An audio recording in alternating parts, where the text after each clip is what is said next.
Welcome. My name's Maud Mandel. I'm the president of Williams College, and it is my tremendous honor and privilege to welcome all the families, incoming students, and guests into the room.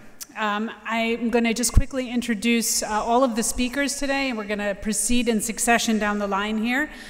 So the next speaker will be Leticia, who's the Vice President for Institutional Equity and Diversity. Following her will be Steve Klass, the Vice President for Campus Life. Following Steve will be Marlene Sandstrom, the Dean of the College. And lastly, we'll hear from Valerie Bayley Fisher, the Chaplain of the College. I was reflecting on welcoming everyone here today, and must begin with something that I suspect many of you know, which is that I myself am quite new to Williams College. I only got here a few weeks ahead of you. I moved here on July 1st and am just beginning my tenure as president of this wonderful college.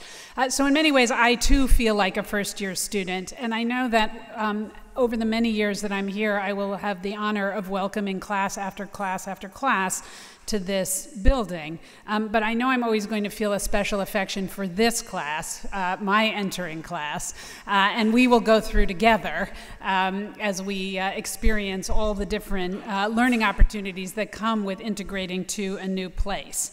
I'm happy to report, since I've been here a few weeks longer than you, that this is a really wonderful place. It's beautiful, as I think you've already discovered.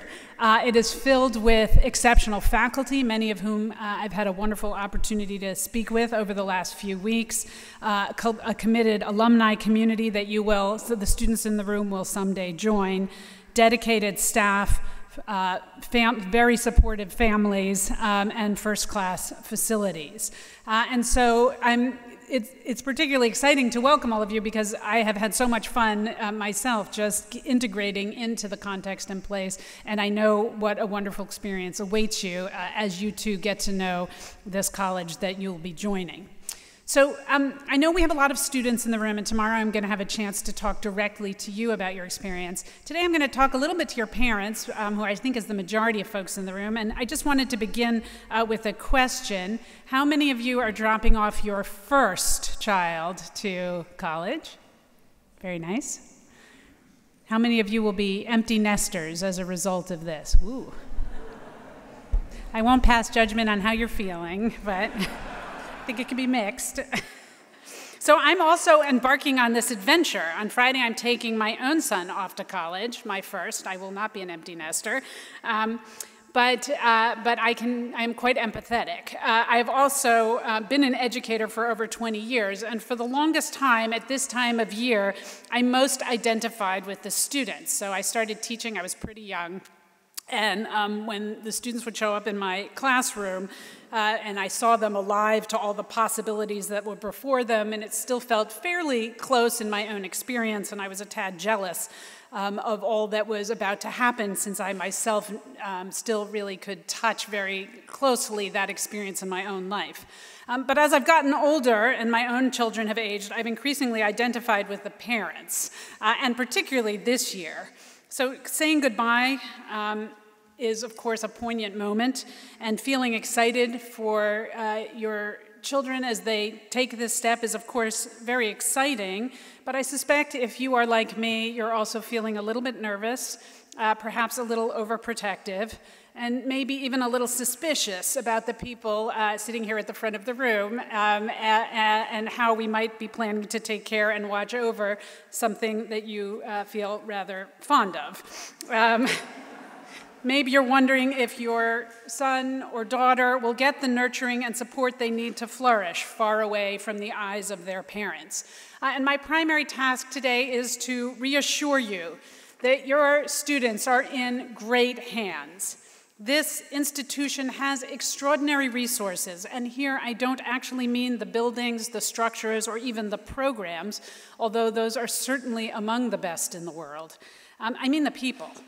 This is a place made up of world-class faculty that is dedicated to modeling excellence through their own path-breaking research and scholarship, while also being dedicated to providing a rigorous and exciting educational environment for all the students on our campus. There are also a wealth of academic and advising support programs established to guide students through the curriculum, and many, many dedicated staff who are engaged in that process. And perhaps most important of all, a remarkable student body. And it's really this dynamic group that comes together in remarkable ways through the core structural commitment of the school to the student-teacher bond. And so I want to just very briefly talk about each of these things: the faculty, the student body, and then the curricular support and co-curricular support that is available. So first, just a word about the faculty. Some of you will have heard the iconic metaphor that people always use to discuss this school, it is helpful to sort of tell that story so that, because people have heard the phrase and they don't necessarily know what it means, which is a reference to Mark Hopkins and the log. So Mark Hopkins, as many of you may know, was president for a long time here, one of my predecessors in the 19th century. But the phrase came from James Garfield, who was the only president of the United States who was a Williams grad.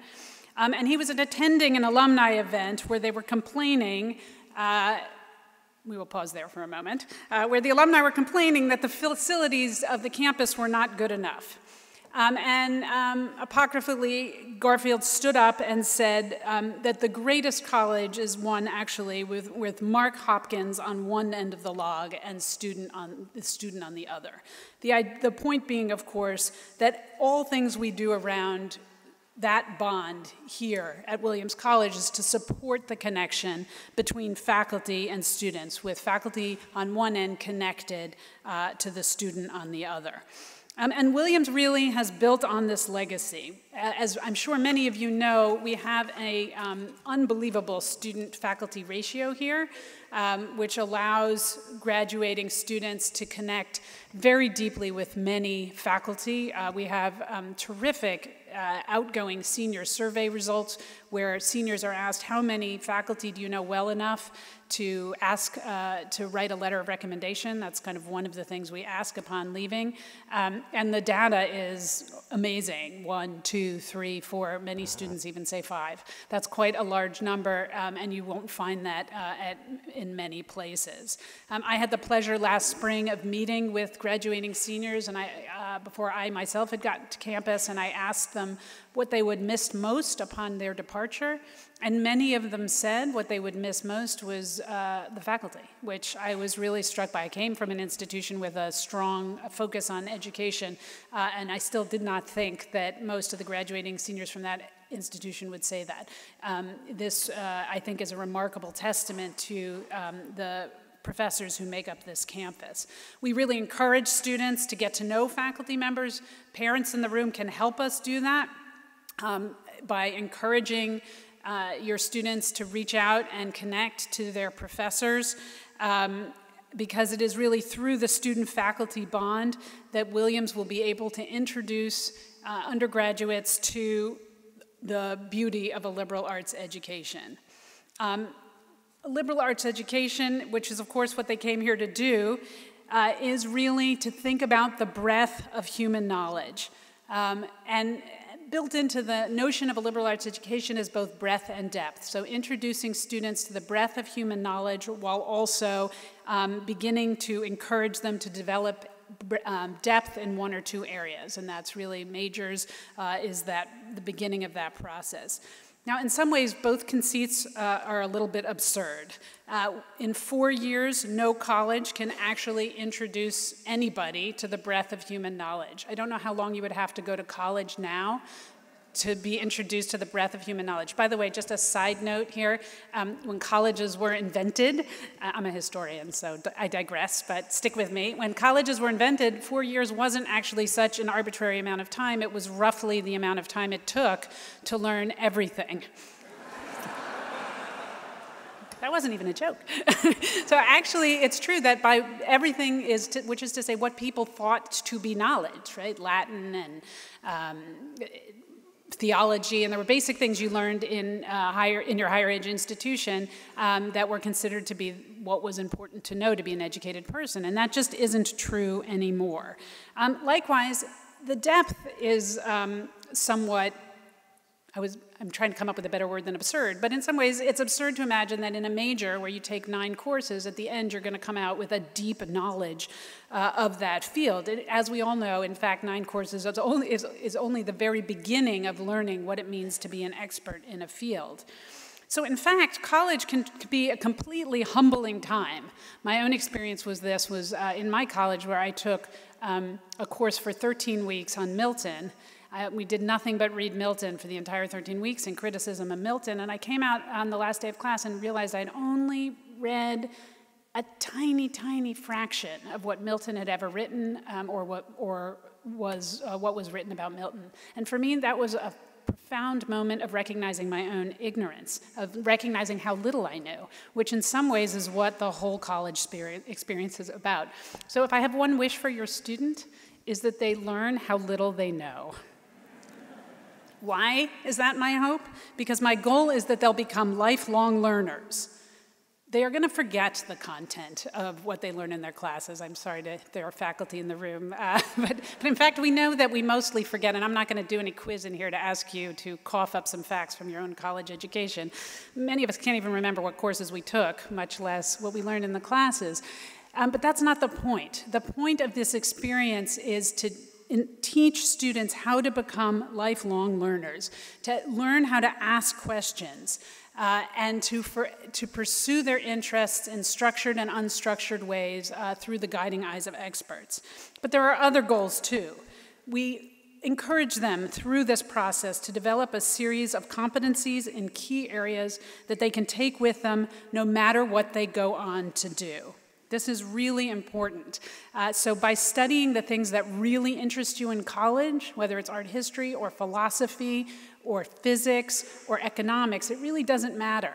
When the content becomes an engine through which you get better at research and writing and problem solving and analyzing data and communication, and it is a very deep, intensive leap forward in those competencies that is driven by the process of studying things you're interested in, curious about, and want to learn more about. So the very best thing that you can do, if your students in the room, I'll reiterate this tomorrow, and for parents encouraging students, is to encourage them to study whatever interests them, whatever they're curious about, because they'll get better at those competencies, and those are transferable skills they can take with them wherever they go.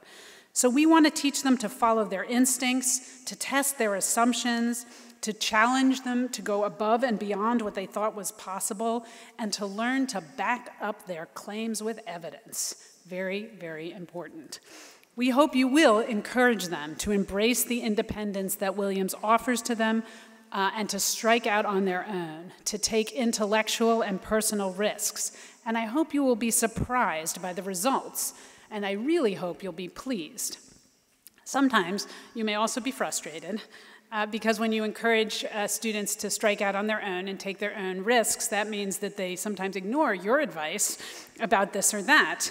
And when that happens, I hope you'll be understanding and accepting, as hard as that may sometimes be. If your students don't surprise you, they won't have been fully adventurous or taken complete advantage of all this amazing institution has to offer them. And the faculty will be here to help guide them through that process. Secondly, I mentioned the students. Wherever you come from to make the journey here today, the student that is here with you is entering an incredibly diverse campus from people all over the world, all over the country, all kinds of backgrounds.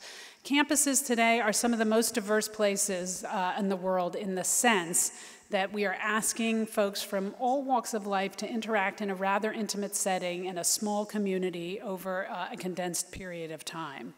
That means that they are in constant learning, even outside the classroom, of what it means to be different, to come from a different place, to talk to someone from a different experience, and that is its own incredibly beneficial addition to the tapestry of learning that takes place. Of course, such encounters can have their challenges and misunderstandings. People make assumptions about each other, poor communication can also cause problems in those encounters. And that is why we really encourage robust conversations on campus, even when those are sometimes uncomfortable, because we want students to learn from each other, and they will. And you know, because you know who you're sending here, how smart the student body is, how well they are, in fact, equipped to engage in this conversation. And I encourage you not to be too concerned about what you read in the news about campuses today as places for squelched conversation. Actually, I think we make it into the news a lot precisely because conversation is not squelched, because people are, in fact, debating, and sometimes in very public and loud ways, what it means to be 18 today, or what it means to live in this society and engage across difference in a learning community. There is really a moral dimension to the work that we do in this work and how we engage with each other. It is an ongoing learning process, and one in which campuses are constantly seeking to improve those processes and engage in that growth. And so that's what makes it so wonderful to study here, is that even outside the classroom and in all those encounters, students are learning from each other. Lastly, and I'm not going to talk much about this because my colleagues will talk about it, but I do want to note the tremendous wealth of support that is available for students as they're going through this process. And all I'll say about that is that I really encourage the students in the room and the parents to help their students with this, to ask for help when you need it. Our most successful students are not the students who came in with the highest GPA or the best test scores. Okay, listen to me. Our best students are not the ones that came in with that. Our best students are the students who ask for help when they need it. And if you ask for help, there is help available, and we can get it for you. And students will struggle at times in all kinds of ways, and there are resources here to help them. So parents, what can you do to help in this process? You can encourage your students to take leaps, to reach out to faculty, to take care of themselves, to have some fun. And then I am going to end really with a bit of advice to you. So this is not how you can help us educate your offspring, but this is really a parting word of advice to the parents in the room. So when I went to college, my mother drove me to Oberlin. That's where I went. She dropped me off, and then she made the long drive back to New Jersey, where we were from. And then she went up to my bedroom and played the little music box that she used to play for me every night before I went to bed. When I was little, that hadn't happened for a long time. So here's my advice: don't do that. Go to the movies. On that note, I really wish you all a wonderful entry to the Williams College community. We are so thrilled to have you here. I really, really, really am looking forward to meeting all the students in the room over the next 4 years, and the parents as I can before you all leave. And now I will turn it over to my colleague.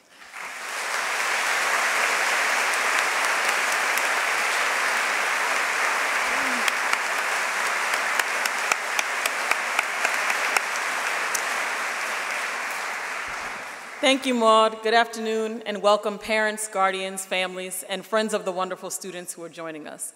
It's a privilege to stand before you, and today I stand before you as Vice President for Institutional Diversity and Equity.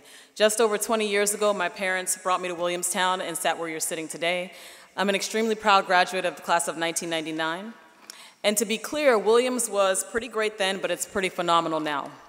So when I was offered the opportunity, as I'm a city girl, I claim New York and Washington, D.C. as home, there was no question that I wanted to return to Williamstown.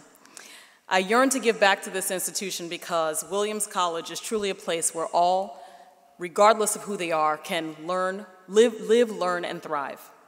As Vice President, I work strategically with all community stakeholders and constituents, including faculty, students, staff, and alumni, to name a few, to ensure a diverse, equitable, and inclusive campus.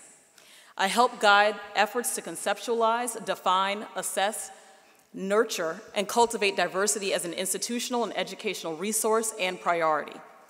Every person in the Office of Institutional Diversity and Equity works to ensure that all students, regardless of race, ethnicity, gender, religion, sexual orientation or identity, economic or ability status, have meaningful access to all of the college's resources.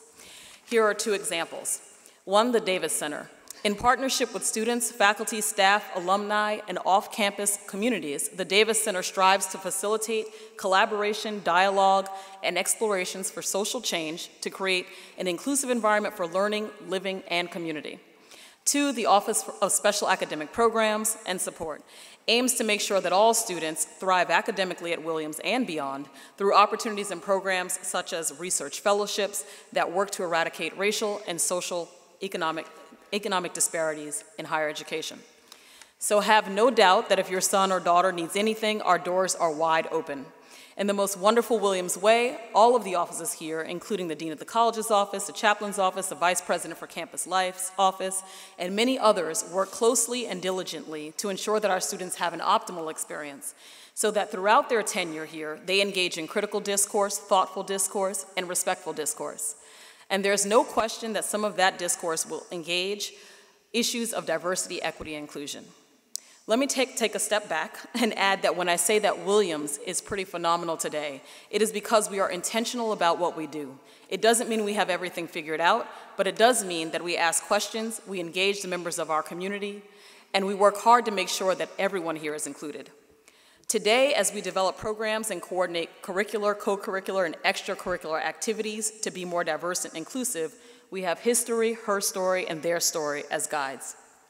You may know that during the first 175 plus years of its existence, there were no women on the Williams College campus. When women arrived on campus in the 1970s, there were very few of them, and there were also very few students of color. But today, more than 40 years later, Williams embraces strategic efforts to ensure that its classrooms and campus are diverse with students, faculty, and staff of different races, ethnicities, religions, genders, just to name a few. Consider the fact that Williams today has approximately 8% international students, 40% US students of color. Nearly half of the students identify as men and half as women, and about 16% are first generation or the first in their families to attend college, and 50% of students receive financial aid. And you just heard from our first woman president, Maud Mandel. So there is no question that Williams' commitment to diversity, equity, and inclusion is staunch. As I close, I add that I do not assume that we all share the same understanding and definition of diversity. So when I say diversity, please know that Williams strives for identity diversity, what one may look like, and cognitive diversity, how one may think. At Williams, we believe that diversity and exceptional go hand in hand. A great school requires exceptional people, perspectives, and problem solving. A great school benefits from including people with diverse perspectives. Differences in identity, race, gender, ethnicity, religion, physical ability, sex identity, and orientation, economic status correlate with cognitive diversity. So this week, as the first-year class joins this community, it comes to life. So the people behind the papers, the essays, the applications are here. Their presence will be seen and felt across campus and in the surrounding community. We know that each member of this class is unique and brings with them diversity in thought and being, and for that we are extremely, extremely grateful. Once again, welcome to Williams. I hope you enjoy your stay, and I will hand it over to my colleague, Steve Klass. Thank you.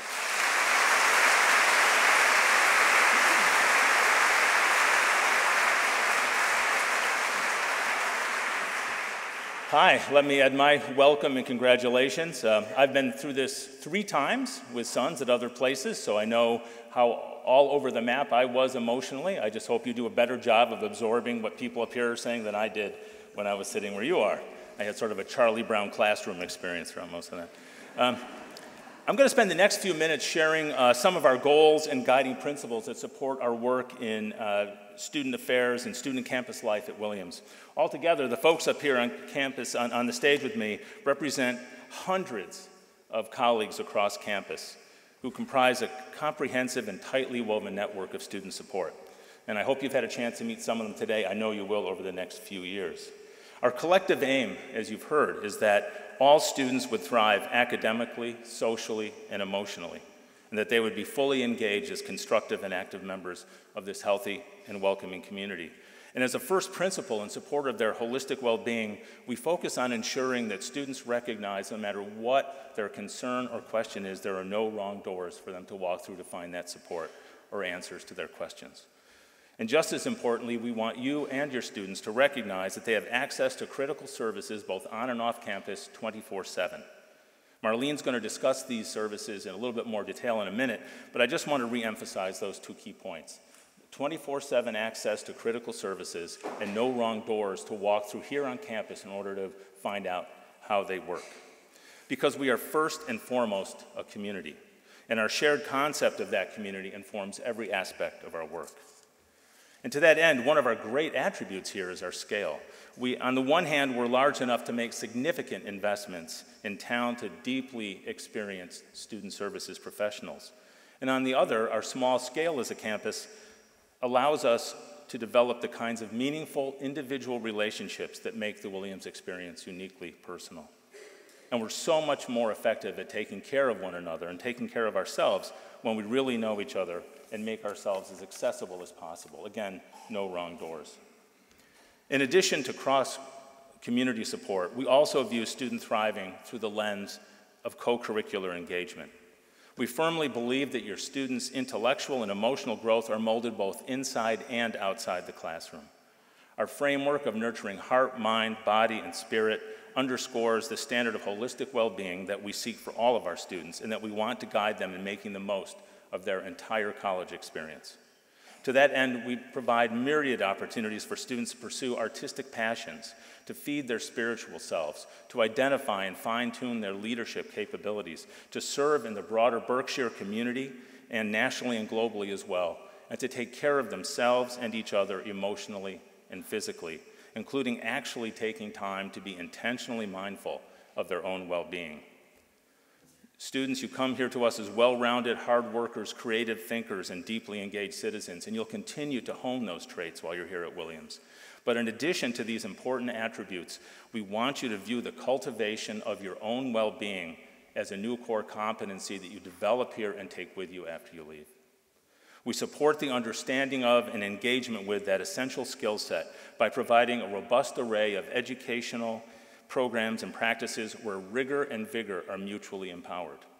And we aim to ensure that you learn how to keep rigor and vigor in balance here at Williams. So today, students here are taking their first important steps into this journey. You're going to have your entry meetings, you're going to immerse yourselves in new communities, sharing expectations, being introduced to campus culture, and meeting new people from all over the world.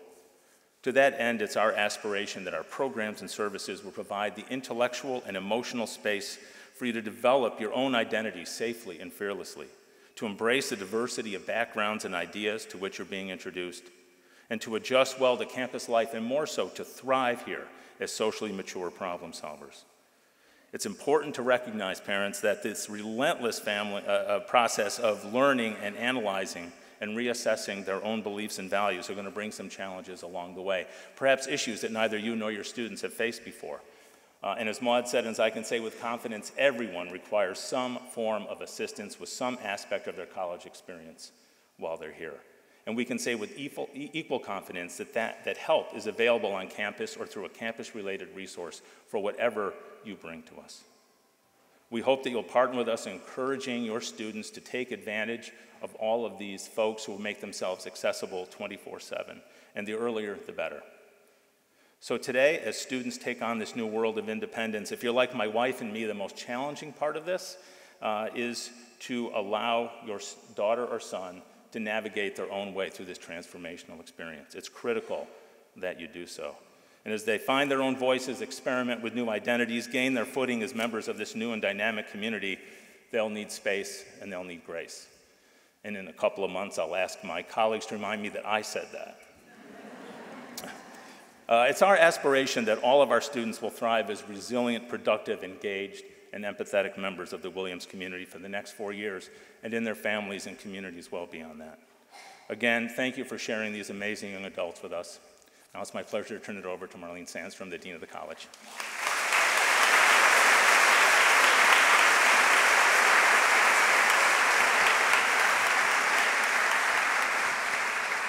Hello, everyone, and welcome to Williams.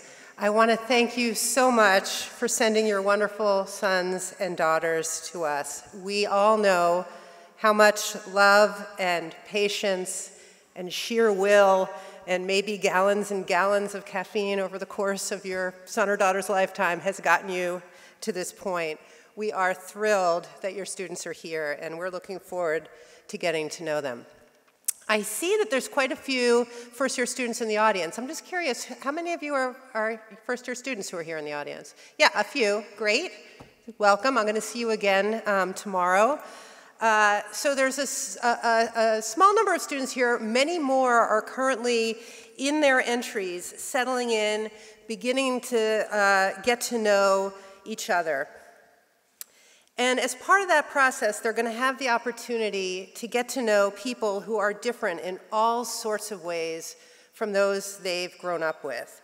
That really is a core component of the magic of this place. And we're excited about the ways in which this incredible group of young people will learn and grow with each other. We also know that students come here with a real richness of character that comes from their deep connections to their families and their home communities. And Williams is a better place because of the ways your family's experiences and perspectives and traditions and values will contribute to the community that our students will build here. So thank you for that. We know this is an incredibly exciting time for families. It can also be a challenging one. So I'm just going to say a few words about some key supports and resources that might be on your mind. If you have more questions about any of these, please feel free to contact us.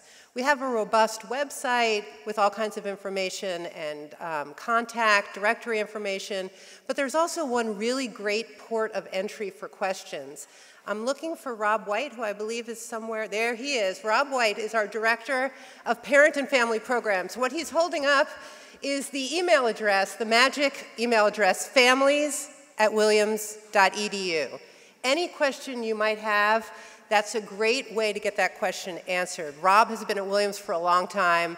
He has shepherded several of his own children through Williams. If he doesn't know the answer to your question, he will funnel it to the person who will know the answer.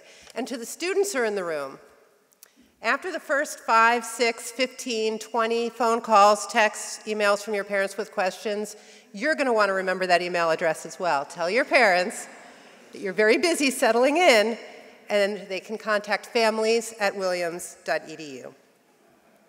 So I want to say just a word about healthcare. Steve mentioned our healthcare system. The college has a fully staffed health and wellness service that includes nurses, nurse practitioners, health educators, and physicians, as well as mental health professionals.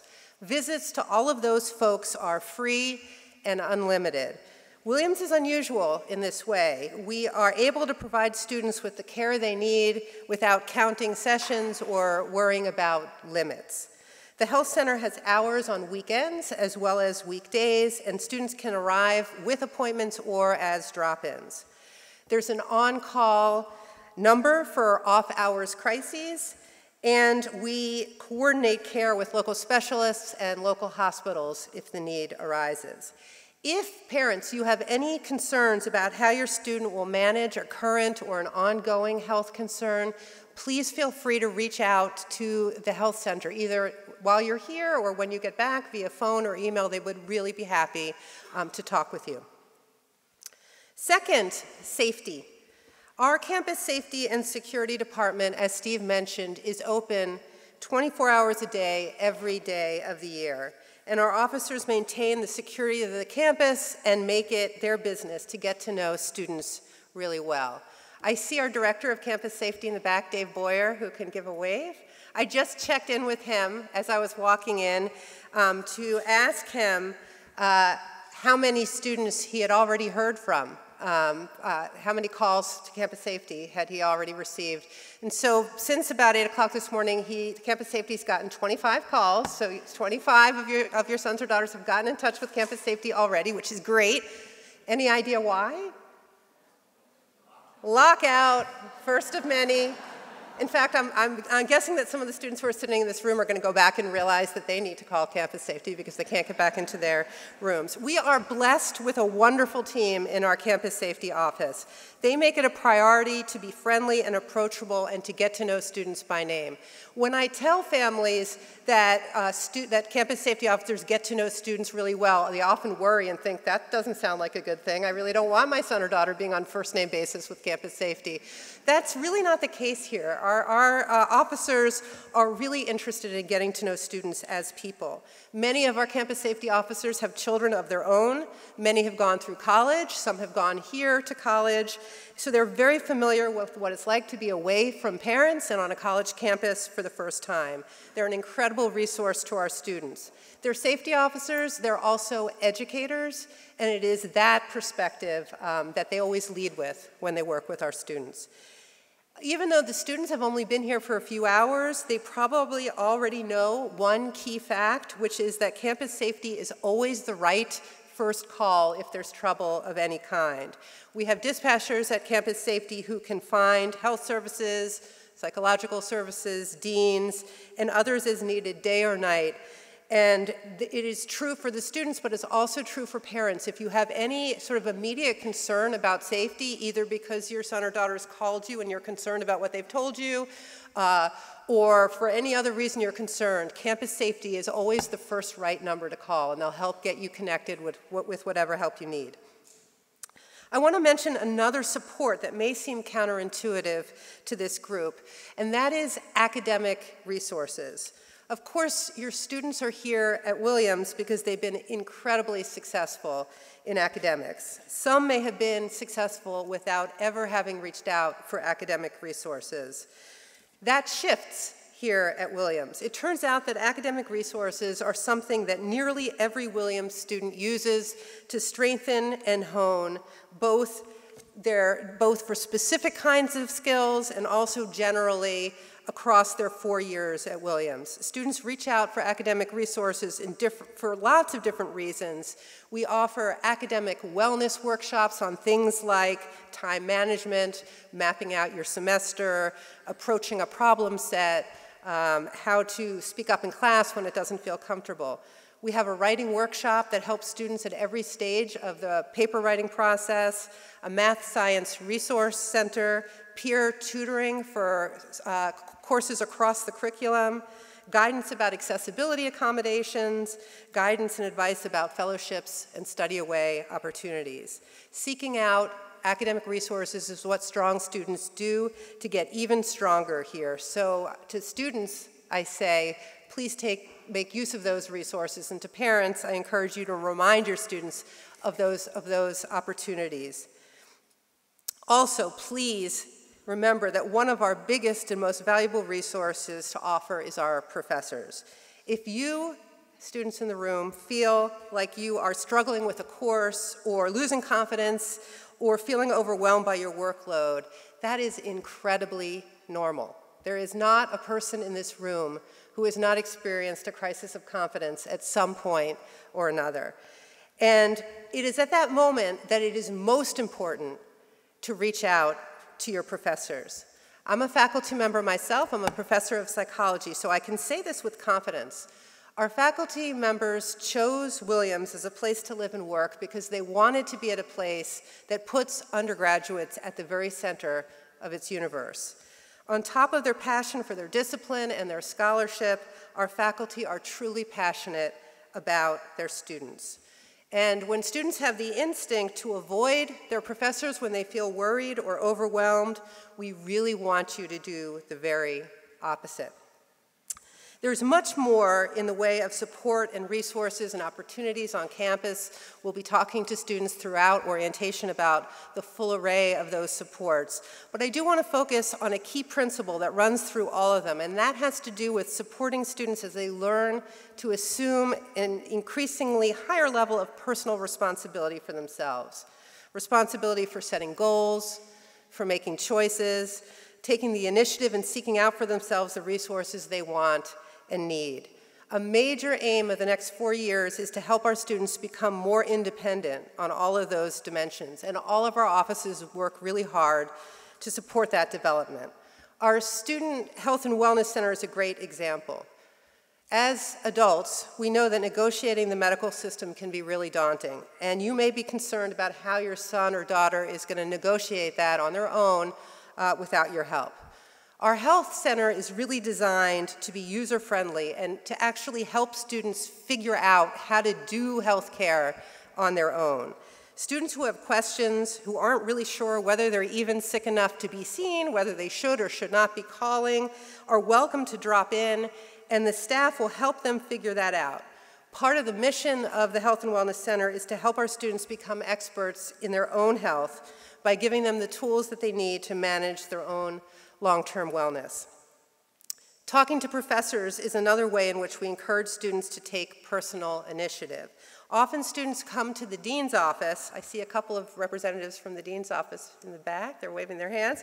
They come to when they're struggling with a course. They're facing a grade that they feel uncomfortable or upset about, or they're not sure they can complete an assignment on time. And we are thrilled when students come to talk about that. And the first thing that we're going to do is help hesitant students reach out to their professors themselves. They can email or call from our offices. We'll sit with them while they do it. We'll role play conversations with them if that would be helpful. The key is helping students figure out a way to try out making those connections themselves. Another piece of the independence and sense of agency that we're hoping to bolster has to do with your young people's right to privacy and confidentiality. So as college students, they now have legal ownership over their academic and personal records. And I know for parents that that is a very big transition. We can't call you when your student comes to the health center for care or to the dean for help with a difficult academic or roommate situation or to campus safety for a bit of trouble that they need help straightening out. Giving students ownership over their own experiences is an important piece of their transition to adult life. That said, we will certainly reach out to parents when students are in danger. If there's a major health or any other major crisis, we will absolutely call you, or better yet, we will help your son or daughter reach out to you directly. And certainly, for bumps in the road that don't meet the level of emergency, we work closely with your students to help them figure out a way to be in touch with you. But most of the time, our students are making their own decisions about what information to share and when they want to reach out for advice. Grappling with those choices is important. It's part of the process of your sons and daughters learning to make reasoned decisions and step up as responsible young adults. Your students will hit rough patches and they will make missteps. Of course they will. Some of them already have by locking themselves out of their rooms. I'm going to say something which might sound surprising, which is that I hope they will make more mistakes, many more mistakes, because figuring out how to move on from a mistake, to transition from that moment when you recognize you've screwed up, to that next moment when you begin to problem solve, that is something that students will be repeating in different ways and in different places throughout their personal and professional lives. And as long as their choices are becoming more reasoned, more responsible, more thoughtful, more ethical, and community-minded over time, then they are moving in the right direction. Let me wrap up by quoting one of my very favorite poets, Mary Oliver. She gives an incredibly simple set of instructions for how to live a full life. It is also, I think, a perfect description of how to make the most of Williams. Pay attention, be astonished, tell about it. One of the most important things we can do for our students is to remind them of this. Pay attention, soak it up, be present, share it, build a community around shared wonder and intellectual passion. Doing these things will lead to an incredibly rich and rewarding experience. So again, thank you for bringing your young people into our lives.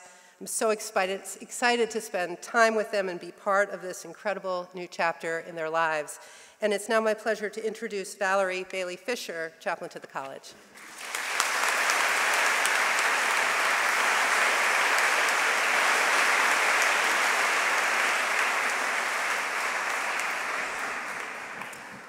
Good afternoon.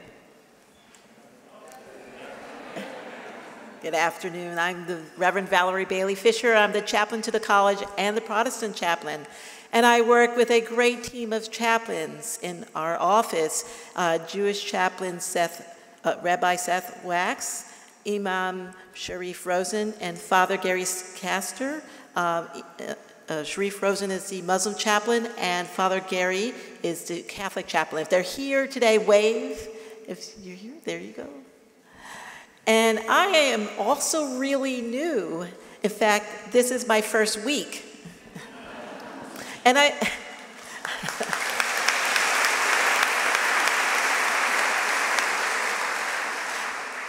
I'm really excited to meet this incoming class because I get to see your entire time here at Williams. And so we will grow into this new place together. Williams is a wonderful place, and part of it is the partnership between the faculty and the staff for the well-being and the intellectual development and personal development of the students here.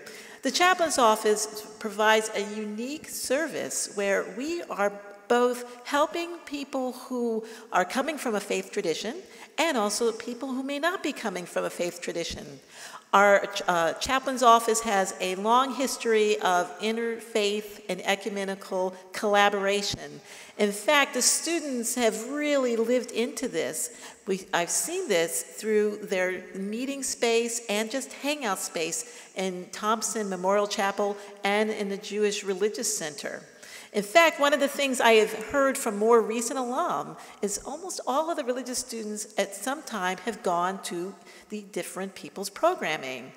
In fact, among the first students I met when I came to Williams were non-religious students who were able to tell me what was happening in the religious communities. And so this is, this sounds so nice, and I'm just making it up because the parents are here and we're trying to make you feel better, right? But this is true. We really try hard here to model what kind of world we like the students to be part of and perhaps help create when they graduate. One of the strengths of the Chaplain's Office is our partnership with all the other services on campus and the faculty. And so in many ways, we as faculty, we as chaplains are on the ground. We're just hanging out and getting to know the students, getting to know them through the religious programming and worship services, or just hanging out in the student center. And that allows us to actually be a resource for the rest of the campus, both the faculty and the staff. We run into students who might have questions. We can point them in the direction of what faculty member they might talk to or what class they might even consider taking. We are also work closely with the services that Dean Marlene talked about, where we get to know the other staff and we're able to point them in the direction, whether it's health services, counseling services, or even public safety. I am here, this is my first week, and so I'm also discovering Williams, but one of the things I have found is that alumni love this place. Every time I meet alumni, they say, I loved my time at Williams.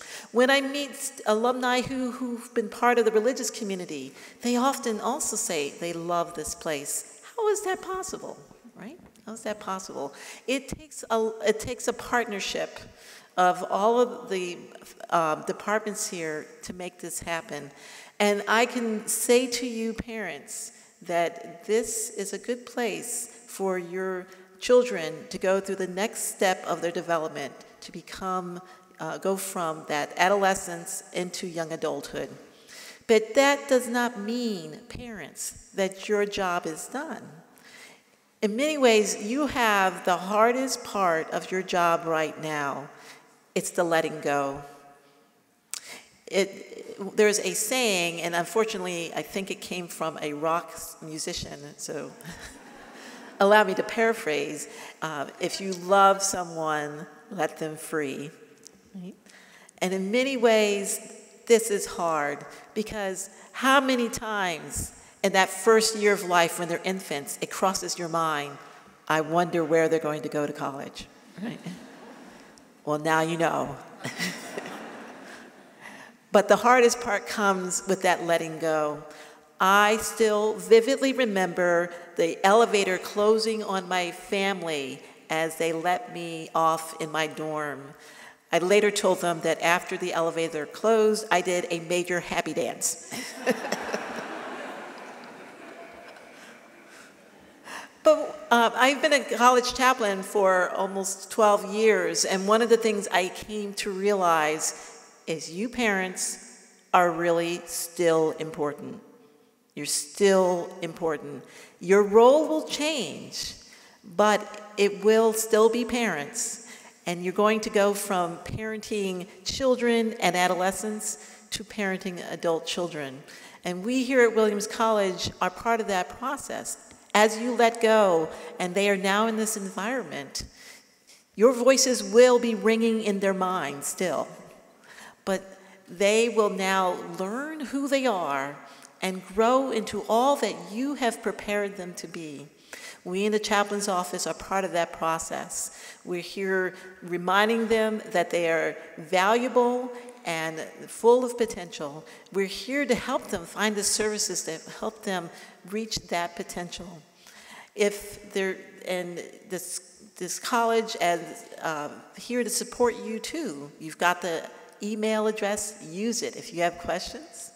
But I can say that this is a great place for your children to be, and we in the Chaplain's Office, in partnership with the rest of the college, are pleased and honored to be part of this next process in their lives. And for you students who are here, it may be intimidating to talk to a chaplain. I remember the first chaplains I talked to when I was a student. I was surprised to find that they were human beings, and they were fun. And later I discovered that they were an important part of what was helping me be in college. I can tell you many stories, and you students feel free to contact any of us chaplains, and we can tell you about our own experience, and we're here for questions.